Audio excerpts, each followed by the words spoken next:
Panglima Kodam Pangdam 17 Cendrawasih Maijen Herman Asaribab meminta maaf atas tewasnya 3 anggota Polres Mamberamo Raya.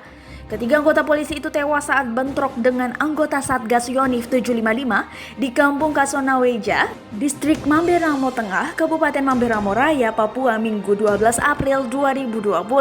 Jajaran TNI menyampaikan permohonan maaf kepada seluruh jajaran kepolisian, ujar Asaribab melalui keterangan tertulis Senin 13 April 2020. Ia memastikan siapapun yang terlibat dalam insiden itu akan diproses sesuai dengan ketentuan hukum yang berlaku. Tim investigasi telah berada di Mamberamo Raya dan sudah mulai bekerja untuk mencari fakta di lapangan.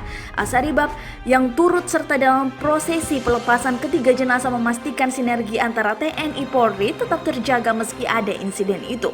Menurut Asaribab, ia bersama Kapolda Papua Irjen Paulus Waterpau akan terus menjaga kesolidan antara dua instansi tersebut. Diberitakan sebelumnya bentrok antara oknum TNI Polri terjadi di Kabupaten Mamberamo Raya, Papua, Minggu pagi.